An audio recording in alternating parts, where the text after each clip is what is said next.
Hi, welcome to AFTV. I've got Julian with me. We've just beaten Bournemouth 4-0 here at the Vitality Stadium. Julian, what an amazing day it's been. What a great result from the boys. What a performance. And there's some other things that kind of add to why this was such a good performance today, but what do you enjoy most? It's not just a day here, it's a really beautiful place to come. I've come for the weekend. Ooh. It's very hospitable, the people are very friendly, and that extends to their football team as well.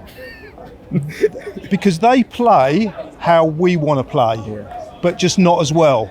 No, I like that. But also, okay, speak to me then, because I mean, it was 4-0. Arteta went really strong.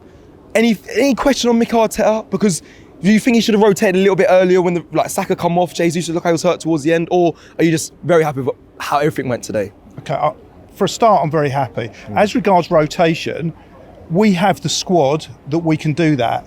And I've complained for many years about Manchester City and about the kind of money that they've got. Agreed. And we couldn't compete.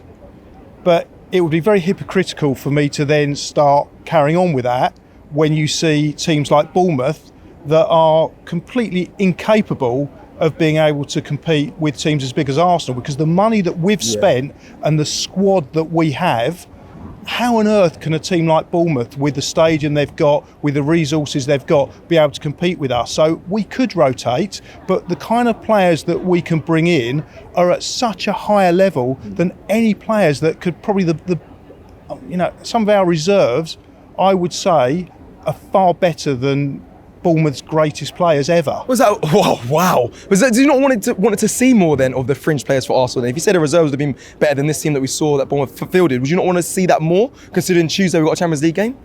Well, for me, a more important game is the Bournemouth game, the Premier League. Okay, this is our bread and butter. And actually, when you look at Lens and where they are in the league, it's a similar position to where Bournemouth are in the league. And I would still say that the French league isn't as strong as the Premiership, the English Premiership. So when you look at it that way, the harder game was going to be today.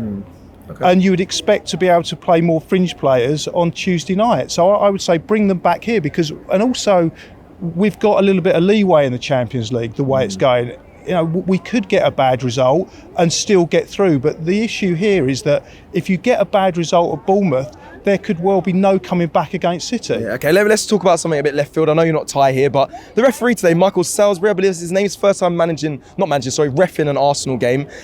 I know people will look at it and say 2 penalties to Arsenal, so they no one really wants to talk about the referee, but there was some inconspicuous decisions today. What was that word? Inconspicuous, I think that's the word I was going for. Okay, that's a good word. Inconspicuous. I would describe it as something else. When you look at the fact that he's given Arsenal 2 penalties, you would think that, great, he's done well and we're happy with him. Take those 2 decisions away, which were absolutely obvious stonewall penalties. And I haven't seen a refereeing performance as bad as that for a long, long time. Wow. And when you say that was his first Arsenal game refereeing, I actually thought that was his first game refereeing. It was very, very poor. I mean, there was one incident, Havertz came in, it looked like a good tackle. It looked like he got the ball, but the referee was closer than I was, so I'll give him that. He gave a foul. Yeah. Okay, he gave the foul. He then booked Havertz. All right, I'll take that. Billing comes in, exactly the same. Exactly, it was identical, absolutely identical. And then he's booked Havertz. And that was just one incident. The whole game, he was completely inconsistent and mostly biased against Arsenal. There was one, it's hard to say ref's biased. The decisions were going against Arsenal. Yeah. And I'm not complaining too much because we won the game 4-0. And there was one... With 2 penalties. Yeah, with 2 penalties that were stonewall penalties. But the other side of it, I remember, I think on the 4th goal when he was they were lining up to kick off and he was stood in defence for Bournemouth, which kind of summed it up. Fair enough, a 12th man you could say. Yeah. Let me kind of round up by asking you, it is early. City dropped points today. I know it's early, so I'm not going to get ahead of myself, but does that make things a little bit more sweeter today? Obviously, United also dropped points, but Man City, the people that, they chased us down towards the end of last season, does it make this win a little bit more sweeter? Okay, there's 2 aspects there. The United result just makes us laugh.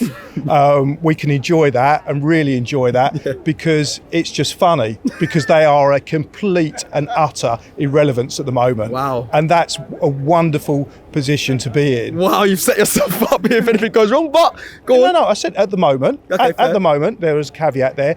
They're completely irrelevant. The City result, now that's a different type of enjoyment, a really different type of enjoyment, because I don't think any of us were expecting them to drop points. No. But there's two aspects here. Number one, they ain't getting no gold trophies, are they? No, they're not going invincible this season. They are not going invincible. So that's one great thing, that pressure that's taken off us. Mm-hmm. And the second thing is, yes, they've dropped points. So we put ourselves in a position now, is that, last season we were 248 days 248 days ahead of the table. Yep. And we heard all about how they're hunting us down, we're getting hunted on this shark business. And now we're the hunters, not the hunted.